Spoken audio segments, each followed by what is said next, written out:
Intenté acabar con mi existencia después de que mi novia difundiera acusaciones falsas y mi familia me abandonara. Ahora que se sabe la verdad, todos buscan mi perdón. Han pasado semanas desde que desperté en esta habitación de hospital, y la mayoría de los días aún me cuesta creer que sigo aquí. Todo a mi alrededor se siente amortiguado, distante, como si estuviera atrapado dentro de un cuerpo que ya no reconozco como mío. He pasado tanto tiempo aquí que podría recitar de memoria cada baldosa del techo, cada pitido constante del monitor cardíaco, cada paso de las enfermeras en el pasillo. Y todo esto ocurrió porque lo perdí todo. Porque Lara, mi expareja, la mujer que creí amar, mintió con tanta convicción que mi vida se derrumbó por completo en apenas un mes. Pero lo peor no fue solo lo que ella hizo. Fue que una de mis hermanas, mi hermana mayor, la ayudó. Llevó la mentira directamente a mi familia, a mis amigos, a cualquiera dispuesto a escucharla, y todos le creyeron sin hacerme una sola pregunta. Ni siquiera me dieron la oportunidad de defenderme. Simplemente no les importó. Mi hermana mostró mensajes falsos de una mujer con la que supuestamente yo la había engañado, una mujer que ni siquiera existía. Nadie pidió un nombre, una cara, una prueba real. Se tragaron la historia entera sin dudar. Incluso mis amigos, las personas con las que reí, trabajé y confié durante años, también me dieron la espalda. Todavía me enferma lo fácil que es borrar a alguien cuando una historia suena lo suficientemente dramática. Bastó una versión bien contada para que años de trabajo dejaran de importar. Y como si eso no fuera suficiente, Lara, con la ayuda de Ronan, un compañero al que durante años consideré un aliado, también destruyó mi carrera. Ese momento llegó cuando por fin estaba a punto de obtener la promoción por la que había trabajado toda mi vida adulta. Le di todo a esa empresa, noches interminables, correos respondidos los fines de semana, cada gota de energía que tenía. Y aún así, todo se vino abajo en cuestión de horas. Lara apareció con capturas de pantalla falsas y una voz temblorosa, mostrándolas como pruebas de que yo le había sido infiel, de que la había engañado y traicionado. Una narrativa cuidadosamente construida para hacerme ver como alguien indigno de confianza. Ronan no solo se sumó a esa versión, sino que la reforzó desde dentro, validándola, empujándola, asegurándose de que nadie dudara. No hubo investigación, ni entrevistas, ni una sola oportunidad de explicar mi versión. Simplemente me descartaron. Me despidieron, mancharon mi historial profesional, y casi de inmediato, permitieron que Ronan ocupara mi puesto, como si hubiera estado esperando ese momento exacto para pisotearme y quedarse con todo lo que yo había construido. Perdí mi trabajo, mis ingresos y mi reputación. Todo porque Lara no quiso aceptar que yo terminara la relación en silencio. Después de eso, todo se salió de control. Ya no pude pagar el alquiler, empaqué mis cosas y terminé en un motel miserable, con paredes delgadas y una luz que parpadeaba sin parar. Cada día pesaba más que el anterior. No dormía. Apenas comía. Casi no salía de la habitación. Pensé, ingenuamente, que tal vez mi familia llamaría, que alguien intentaría saber cómo estaba. En lugar de eso, solo recibí insultos. Mi hermana menor, la persona que más amaba en el mundo, me gritó por teléfono, me llamó repugnante y dijo que nunca quería volver a verme. Mis padres dijeron que estaban decepcionados de mí. Decepcionados, como si todo lo que estaba pasando fuera mi culpa. Intenté explicarles, intenté decirles que nada de eso era verdad, pero colgaron. Parientes me bloquearon. Amigos me ignoraron. Todos desaparecieron. Y entonces, una noche, todo se volvió demasiado. El silencio, las acusaciones, la soledad, la sensación de que ya estaba muerto para todos los que alguna vez importaron. Me tragué las pastillas con licor barato y esperé. No sentí miedo. No sentí nada. Solo estaba cansado. Profundamente cansado de luchar en una batalla que jamás inicié. Si no hubiera sido por el limpiador del motel, que hacía sus rondas temprano aquella mañana, no estaría aquí escribiendo esto. El médico me dijo que estuve a minutos de irme de este mundo. Minutos. Mi cuerpo ya se estaba apagando cuando me trajeron de urgencia. El doctor Harlan me salvó la vida. No me trató como basura, como lo hizo todo el mundo. Vio a un hombre roto y se negó a rendirse conmigo. Cuando le supliqué que me dejara dormir, me dijo que no. Dijo que no iba a permitir que una vida entera de manipulación ajena me borrara del mundo. Incluso intentó contactar a mi familia. Me contó que llamó varias veces. Nadie respondió. Antes de esa noche vendí todo. Mi teléfono, mi reloj, cualquier cosa que tuviera valor, porque estaba convencido de que no volvería a necesitar nada de eso. Ahora, lo único que poseo es la tableta que el doctor Harlan me dio. Dijo que no quería que pasara mis días en esta habitación de hospital con mis propios pensamientos como única compañía. Actualización 1. Ha pasado casi un mes desde que desperté en este hospital. Me levanto cada día bajo las mismas luces fluorescentes, con el mismo olor estéril, con el zumbido constante de las máquinas. Algunas mañanas ni siquiera sé qué día es. Otras, lo recuerdo todo con una claridad brutal, y eso duele todavía más. La terapia ha sido implacable. Me siento frente a la terapeuta mientras formula preguntas suaves que soy incapaz de responder. Mi garganta se cierra cada vez que menciona el motel, las pastillas, la traición, a mi familia. Bajo la mirada, observo el suelo, la ventana, cualquier cosa excepto su rostro. La única razón por la que no me he cerrado por completo es el Dr. Harlan. Aparece todos los días para verme, para preguntarme cómo estoy, para hablarme como si aún fuera una persona. Un día me tomó por sorpresa, entró a mi habitación sosteniendo mi antiguo teléfono. El mismo que empeñé cuando estaba seguro de que no viviría lo suficiente como para necesitarlo. Me explicó que encontró la casa de empeño, confirmó que el teléfono era mío y lo compró de vuelta.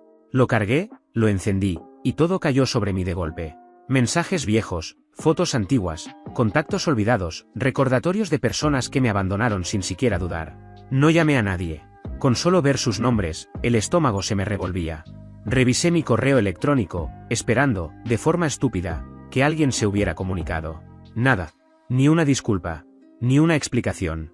Ni un simple ¿estás bien? Era como si ya estuviera muerto y todos hubieran seguido adelante sin mirar atrás. Las noches son lo peor. Me despierto temblando, empapado en sudor, ahogándome en el recuerdo de aquella habitación de motel. A veces creo que aún estoy allí. Otras noches despierto escuchando la voz de mi hermana insultándome, o la de mis padres repitiendo lo decepcionados que estaban de mí. Actualización 2.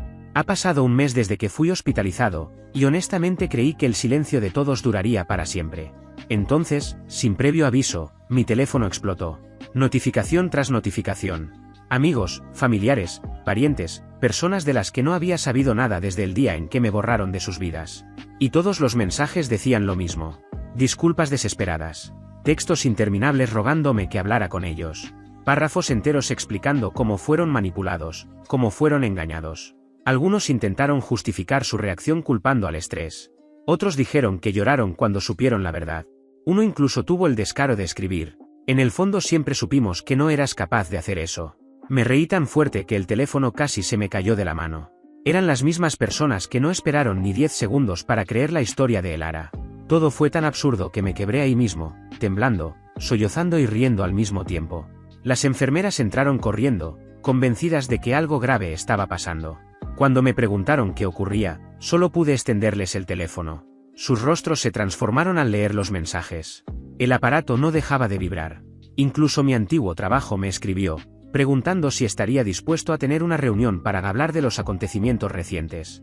Las mismas personas que me despidieron en el acto, sin una sola pregunta, sin permitirme defenderme. Ahí fue cuando sufrí otro colapso. El Dr. Harlan entró mientras las enfermeras intentaban tranquilizarme. Vio mi cara, vio el teléfono temblando en mi mano, y no necesitó que le explicara nada. Le dije que no tenía a dónde ir, que no había ningún hogar al que pudiera regresar. Que las personas a las que entregué años de mi vida resultaron ser tan superficiales que ni siquiera se detuvieron a pensar si alguna de esas mentiras tenía sentido. Él escuchó cada palabra. Luego dijo algo que no esperaba: conocía a alguien que podía ayudarme. Actualización 3. Kael apareció en el hospital un par de días después, tal como el Dr. Harlan prometió. No sabía qué esperar, pero cuando un hombre con una camisa de botones sencilla entró en mi habitación y se presentó como Kael, tu abogado, solo pude mirarlo en silencio. Bajamos a la cafetería del hospital, donde el ambiente era más tranquilo. No empezó con tecnicismos legales. Solo me preguntó qué quería. Le dije la verdad: estaba cansado. Exhausto. Mental, emocional y físicamente destruido por todo lo que había pasado. Le conté sobre Elara, las mentiras, mi familia dándome la espalda, la pérdida de mi carrera, de mi hogar, de todo. Cuando terminé, me preguntó a dónde pensaba ir después del alta. Volví a decir la verdad. No tenía a dónde. Estaba sin hogar. Pensaba ir a un refugio. Entonces hizo una pregunta para la que no estaba preparado. ¿Quieres que las personas que te hicieron esto paguen? Me quedé helado. Pensé en la humillación, la traición, en perder todo por lo que trabajé, en la noche del motel, en despertar en un hospital en lugar de una morgue. Y dije que sí. Dije que quería que enfrentaran consecuencias. Pero también le aclaré que no podía pagarle. No tenía ni para un pasaje de autobús, mucho menos para un abogado. Kael sonrió como si ese detalle no tuviera importancia. De eso hablaremos más tarde. Después me dijo que conocía un lugar donde podía quedarme por ahora. Me llevó a un pequeño edificio de apartamentos. No era lujoso, pero estaba limpio, tranquilo, y era mucho más de lo que creí merecer. Me entregó una llave y me dijo que no me preocupara por el alquiler. Dentro había un estudio sencillo con lo básico, una cama, una cocina diminuta, un baño y hasta una computadora. Cuando la puerta se cerró detrás de mí, todo me cayó encima de golpe. Por primera vez en semanas, dejé salir la ira que había estado conteniendo. Actualización 4. Kael no perdió el tiempo. A la mañana siguiente pasó por mí y me llevó a su oficina. Lo primero que hizo fue sentarme y dejar caer una pila de carpetas sobre la mesa. Esto es todo lo que me enviaste, dijo. Ahora vamos a revisarlo, una cosa a la vez. No había sido consciente de cuánta evidencia existía hasta que la vi extendida frente a mí. Cada mensaje de mi familia rogando perdón. Cada disculpa repentina de antiguos amigos. Cada correo corporativo. Cada captura de pantalla falsa que Lara fabricó. Cada informe de recursos humanos presentado sin verificar absolutamente nada. Todo estaba ahí. Y por primera vez, no me sentí indefenso. Kael organizó todo por categorías: familia, compañeros de trabajo, recursos humanos, Elara, Ronan. Luego se detuvo y me mostró algo que no esperaba. Era un mensaje de Isolde, una antigua amiga cercana de Elara, alguien que había estado presente desde el inicio y cuya intervención fue clave para que la verdad finalmente saliera a la luz. Gracias a lo que Isolde decidió hacer, la historia que habían usado para destruirme empezó a desmoronarse. En su mensaje, Isolde explicaba que Elara le había enviado las supuestas capturas de pantalla antes de mostrársela a todos y enviársela a mi hermana, buscando su apoyo y validación. Al revisarlas con calma, Isolde notó detalles que no encajaban, fechas alteradas, fragmentos cortados y conversaciones sacadas de contexto. Fue entonces cuando entendió que todas las capturas habían sido manipuladas. Incapaz de seguir guardando silencio, conservó los mensajes originales y cuando todo estalló, decidió contar la verdad. Kael fue directo: lo primero sería contactar a Isolde de manera formal para que certificara oficialmente lo que había revelado, dejando su testimonio protegido y respaldado legalmente. Después de eso, se notificaría de forma oficial, poco a poco, a todas las partes involucradas en el caso, recursos humanos, la empresa y quienes aparecían en el expediente, para dejar constancia de que el caso quedaba abierto, documentado y bajo revisión formal. Para el mediodía, Kael ya había redactado la primera ronda de notificaciones legales y las envió directamente a mi antiguo empleador. La reacción fue inmediata. Mi exgerente me envió 3 correos en menos de una hora, rogando hablar conmigo. Recursos humanos solicitó una reunión formal. Kael rechazó cada intento de contacto. Me dijo que no respondiera nada. Tuvieron su oportunidad, dijo. Ahora es nuestro turno. 2 horas después de enviar las notificaciones, Kael recibió una llamada de alguien de alto nivel dentro de la compañía, prácticamente tartamudeando al teléfono. Cuando regresé al apartamento, el peso del día finalmente cayó sobre mí. Me senté en el suelo, con la espalda apoyada contra la cama, desplazándome por mensajes que no quería leer. Fue entonces cuando llamó el Dr. Harlan. Preguntó cómo me estaba adaptando, si estaba comiendo, si dormía. Luego dudó un segundo antes de decirme que mi familia había aparecido en el hospital preguntando por mí. Me preguntó si quería que les diera mi dirección. No lo pensé ni un instante. Dije que no. Le dije que solo aparecieron ahora porque la verdad los hacía quedar mal. Ninguno estuvo allí cuando yo yacía en una cama de hospital, conectado a máquinas, sin saber si iba a despertar. Actualización 5. Los días siguientes avanzaron más rápido de lo que imaginé. Kael me mostró correos internos de mi antigua empresa, filtrados por alguien dentro del departamento. En el momento exacto en que las notificaciones legales llegaron, la compañía entró en pánico absoluto. Recursos humanos estaba desbordado, los gerentes se culpaban entre sí, y el dueño estaba furioso al descubrir que nadie se había molestado en investigar antes de despedirme. Más tarde ese mismo día, un excompañero de trabajo me escribió en privado. Su disculpa se sentía real. Me dijo que siempre sospechó que algo no cuadraba y que el ambiente laboral se vino abajo desde el momento en que me echaron. Admitió que Ronan había estado actuando de forma extraña desde entonces y que los rumores se estaban extendiendo sobre cómo recursos humanos ni siquiera revisó la evidencia. Luego Kael me mostró algo aún peor. Correos electrónicos entre Ronan y recursos humanos. Correos reales. Pruebas de que Ronan llevaba meses susurrando dudas al gerente, plantando desconfianza poco a poco, y de que había estado en contacto con Elara mucho antes de que todo estallara. La expresión de Kael cambió por completo mientras leía. Empezó a escribir notas con rapidez, diciendo que agregarían múltiples nuevos reclamos a la demanda. Cuando volví al apartamento esa noche, abrí mi laptop y comencé a revisar correos antiguos. Entonces lo encontré. Un mensaje no leído, enterrado bajo una montaña de abuso y amenazas. Era una oferta de trabajo de una empresa con la que había entrevistado antes. La fecha mostraba que había sido enviada una semana después de mi despido. Lo abrí con las manos temblando. Decían que nunca habían creído del todo en los rumores sobre mí y que dudaban de cómo se manejó todo. Aseguraban que habían intentado comunicarse varias veces, pero que mis respuestas nunca llegaron. Mi corazón se hundió cuando revisé mi teléfono. Nunca los vi. Los mensajes se perdieron entre el odio, el ruido y el silencio que yo mismo había construido para sobrevivir. A la mañana siguiente le mostré el correo a Kael. Por primera vez, sonrió de verdad. «¿Ves?», dijo. «No todos creyeron las mentiras». Me explicó que la empresa era respetable, estable y conocida por valorar la honestidad. No sabía si reír o llorar. Después de todo lo que había pasado, después de ser tratado como basura por personas que juraban amarme, una compañía desconocida había visto más valor en mí que mi propia familia. Actualización 6. Cuanto más nos acercábamos a la fecha de la corte, más parecía deshilacharse todo.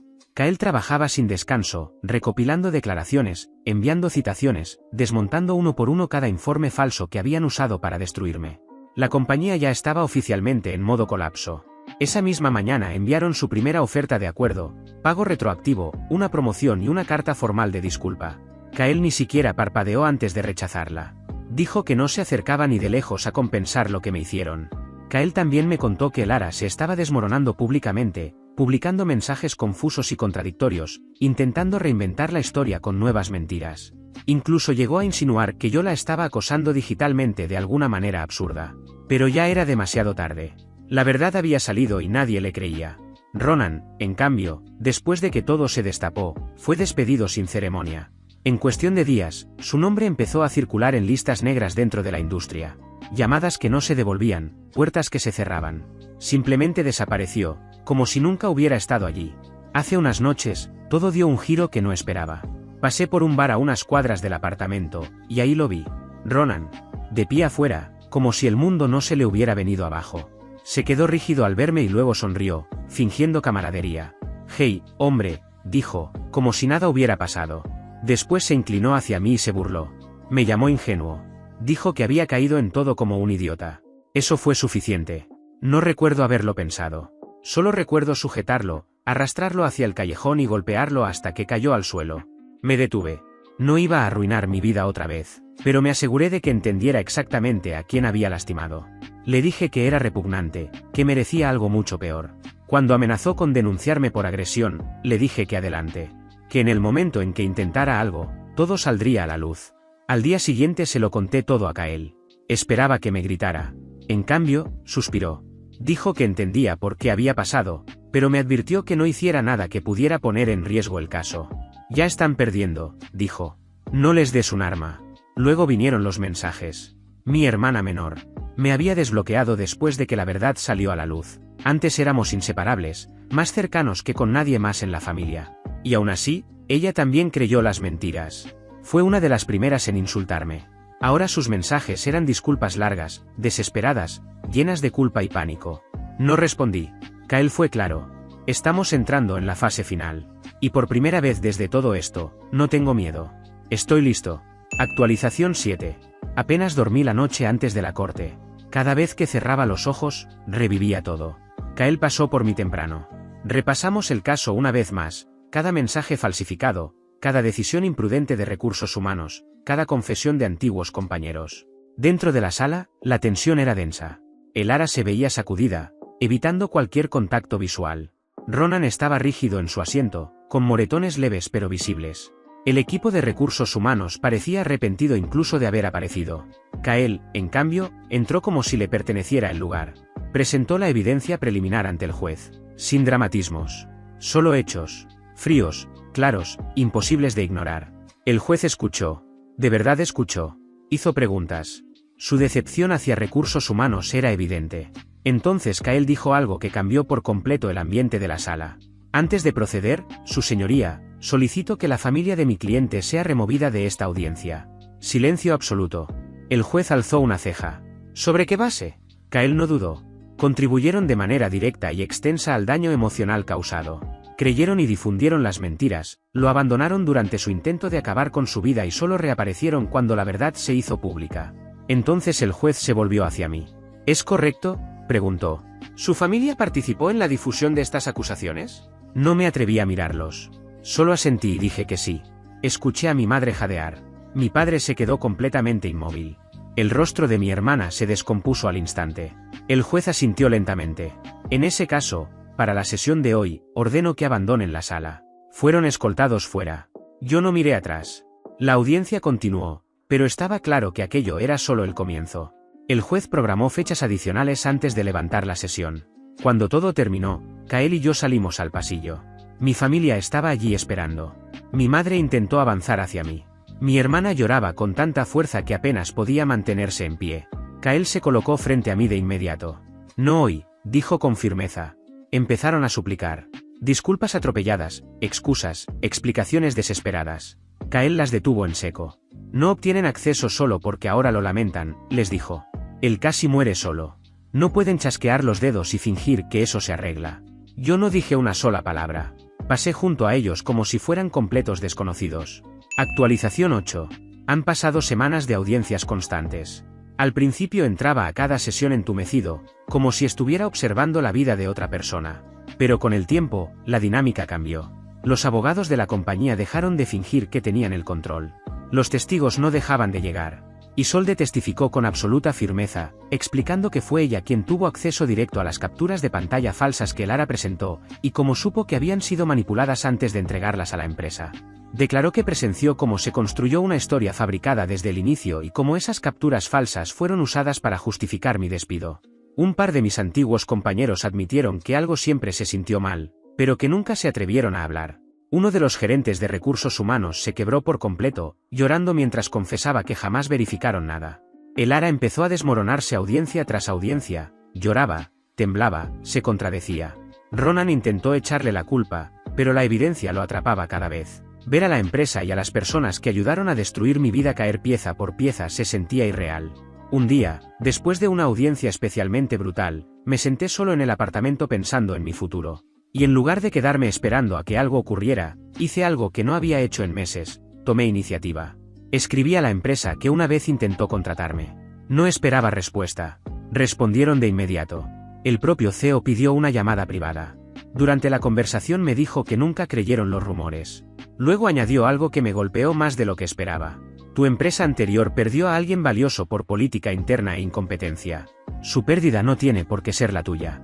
Por primera vez en meses, me sentí una persona otra vez. Acepté el trabajo en silencio. Después llegaron los mensajes de mi hermana mayor. Párrafos largos, cargados de pánico y culpa. Me rogó que la culpara solo a ella, no a nuestros padres. Admitió que había sido quien inició la destrucción. Escribió, por favor, castígame a mí, no a ellos. No respondí. En la audiencia más reciente, todo se rompió por completo. Recursos humanos colapsó. El juez criticó abiertamente la conducta de la compañía. Ronan parecía a punto de desmayarse cuando el juez insinuó que algunas de sus acciones podrían cruzar hacia territorio penal. Al salir de la sala, el teléfono de Kael vibró. Leyó el mensaje, hizo una pausa y luego me dedicó una sonrisa lenta. Quieren iniciar conversaciones de acuerdo de inmediato. Yo no sonreí, pero por primera vez, sentí que mi vida podía volver a avanzar. Actualización 9. Ha pasado algo de tiempo, y ha ocurrido mucho. El acuerdo finalmente se cerró. La compañía pagó una suma enorme, reconoció oficialmente su negligencia y emitió una disculpa formal por escrito. Fue publicada en su sitio web, en sus redes sociales y enviada directamente a mi nuevo empleador. El Lara y Ronan también enfrentaron consecuencias severas. Ambos tuvieron que pagar su propio acuerdo y al no poder cubrirlo, aceptaron un embargo estructurado por años. Ronan parecía haber envejecido una década el día en que el juez formalizó todo. Servicio comunitario, consejería obligatoria, embargo de salarios y una disculpa pública fueron incluidos en las condiciones. Hubo un momento en que casi descarrilan el proceso, los abogados de la compañía intentaron recurrir a tácticas sucias, sacando a relucir conductas perturbadoras sin fundamento. Kael los detuvo con tal contundencia que el juez reprendió a su equipo legal en plena sala. Los obligó a retractarse, a disculparse formalmente y les advirtió que, si volvían a intentarlo, impondría sanciones inmediatas. A lo largo de todo esto, mi familia volvió a intentar comunicarse. Querían perdón, explicaciones, conversaciones pendientes. Yo guardé silencio. Hablaba en serio cuando dije que había terminado. Eran las mismas personas que no fueron al hospital, que creyeron a una mujer prácticamente desconocida por encima de su propio hijo y hermano. Algunos amigos también reaparecieron. Unos pocos se disculparon de verdad. Admitieron que tuvieron miedo de verse arrastrados al caos, de quedar atrapados en el drama. Dolió escucharlo, pero los escuché. No los corté de inmediato como hice con mi familia. Sin embargo, dejé algo muy claro: la confianza ya no es automática. Mi nuevo trabajo ha ido mejor de lo que jamás imaginé. Al principio me sentía como una versión rota de mí mismo, inseguro, dudando de cada paso. Pero desde el primer día me trataron con respeto. Poco a poco, pieza por pieza, la confianza que había perdido empezó a regresar. Hace poco, mi gerente se me acercó con una propuesta inesperada: una posición en el extranjero. Alemania, nada menos. Un salto enorme. Más responsabilidad, mejor salario, y sobre todo, un borrón y cuenta nueva en un lugar donde nadie conocía mi pasado. Hablé con Kael al respecto y me dijo exactamente lo que necesitaba escuchar. Haz lo que te devuelva la paz que te quitaron. El Dr. Harlan coincidió. Dijo que a veces sanar no es solo superar el dolor, sino construir una vida en un lugar que no esté contaminado por el trauma. Me encontré pensando en esa idea más de lo que esperaba. Actualización 10. Después de meses de reflexionar, dudar y debatir conmigo mismo, acepté la oferta para mudarme a Alemania. Mi jefe insistió, no con presión, sino con una convicción tranquila: mereces un verdadero comienzo nuevo. Desde el primer día, la empresa me trató como familia. Antes de irme, mis compañeros organizaron una despedida. Alquilaron una pequeña sala en la oficina, la llenaron de luces y colgaron un cartel que decía «Buena suerte en Alemania» con la letra más torpe y sincera que he visto en mi vida. Kael apareció, como siempre, sonriendo con ese aire de hermano mayor orgulloso. El Dr. Harlan también vino. El hombre que literalmente me salvó la vida estaba allí, aplaudiendo. No me di cuenta de que estaba llorando hasta que una de las enfermeras del hospital me secó las mejillas. No era tristeza, era gratitud. Unos cuantos amigos antiguos organizaron otra pequeña sorpresa. Eran los mismos que meses atrás se disculparon, que admitieron que se quedaron callados por miedo. No fingieron que nada había pasado. Reconocieron sus errores. Me abrazaron, me entregaron cartas, me dijeron que estaban orgullosos de mí. Fue el cierre sereno que nunca recibí de mi familia biológica. Porque ellos nunca dejaron de intentar contactarme. Antes, eso me hacía sentir culpable. Ahora no. La verdad es dolorosamente simple: los conocí toda mi vida, y aún así, una sola mentira bastó para que me desecharan sin cuestionar nada. Vi capturas de pantalla de mi hermana mayor presumiendo en redes que había cortado personas tóxicas, como si yo fuera el villano en su pequeña narrativa moral falsa. Mis padres, las personas que me criaron, creyeron a una extraña por encima de su propio hijo. Y ahora se sienten mal. Ahora quieren perdón. Eso no es arrepentimiento. Es vergüenza.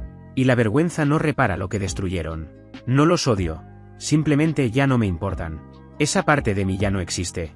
Cuando finalmente me mudé a Alemania, mi nuevo jefe me dio tiempo para adaptarme. Incluso organizaron alojamiento temporal. Y fue allí donde todo dio un giro inesperado. Conocí a alguien. Una mujer alemana hermosa, con una sonrisa cálida y una risa que hacía que todo se sintiera más liviano. Destrocé el idioma cada vez que abría la boca, y a ella le pareció adorable. No se burló. Empezó a enseñarme a pronunciar las palabras correctamente. Y por primera vez en años, sentí algo distinto. No miedo. No tristeza. No rabia. Felicidad. Felicidad real. Actualización final. Ha pasado un par de años desde la última vez que entré por aquí Reddit. Hoy estoy felizmente casado, con la misma mujer que conocí cuando me mudé a Alemania. Todo entre nosotros avanzó más rápido de lo que jamás imaginé, pero nunca se sintió peligroso. Solo correcto. Ella sabía todo lo que había pasado en casa. Cada detalle, cada traición, cada cicatriz que cargaba. Lloró conmigo, me abrazó fuerte y me dijo que ya no estaba solo. Eres mi familia ahora. Y por primera vez en mucho tiempo, realmente lo creí. Cuando conocí a sus padres, me recibieron como si hubiera sido parte de sus vidas desde el primer día. Su madre me abrazó con lágrimas en los ojos. Su padre me estrechó la mano con tanta fuerza que pensé que me rompería los dedos. Por primera vez, vi cómo se sentía una familia de verdad. En un momento me quedé en silencio, pensando en mis propios padres, en mis propias hermanas. Su padre lo notó. Puso una mano sobre mi hombro y en un inglés torpe pero sincero, dijo: «Eres familia ahora». Desde ese instante, me trataron como si siempre hubiera pertenecido allí. Luego llegó el mejor momento de mi vida. Al final de nuestro segundo año juntos, me dijo que estaba embarazada. No puedo explicar lo que eso me hizo sentir. La levanté y la giré como un idiota, riendo sin control. Era el hombre más feliz del mundo. Y justo ahí, sin pensarlo demasiado, le pedí que se casara conmigo. Dijo que sí tan rápido que casi no terminé la pregunta. Tuvimos una ceremonia pequeña, con unos pocos amigos cercanos y gran parte de su familia. Un par incluso voló a Alemania porque se negaban a perdérselo. No hubo discusiones, ni drama, ni tensión. Solo risas, buena comida y amor genuino. Pero el pasado siempre encuentra la forma de colarse. Uno de mis amigos, sin querer, envió una captura de pantalla de nuestra boda a mi hermana menor. Y poco después de que naciera mi hija, los mensajes comenzaron a llegar de nuevo. Algunos eran a medias, otros claramente manipuladores. Incluso escribieron a mi esposa. Personas que no la conocían, que nunca formaron parte de nuestras vidas, de repente fingían preocuparse por nuestra hija. Intentaron culparnos, justificarse, decir cualquier cosa que les permitiera volver a entrar. Así que bloqueamos todo. Mi esposa me apoyó sin cuestionarlo. Me dijo, tu paz vale más que la culpa de alguien más. Y tenía razón. Mi antigua familia tomó su decisión, y yo tomé la mía. Si cortarlos para siempre me convierte en el villano, entonces que así sea. Seré el villano sin remordimiento, porque siempre elegiré la vida que construí sobre la que me destruyó. Siempre elegiré a mi esposa y a mi hija. Siempre elegiré la paz por encima del caos. Ese capítulo se cerró, y por fin estoy viviendo el que merecía. Gracias por ver. Si aún no te has suscrito, por favor hazlo y toca la campana de notificaciones para mantenerte actualizado con más historias impactantes de la vida real que ocurren a tu alrededor.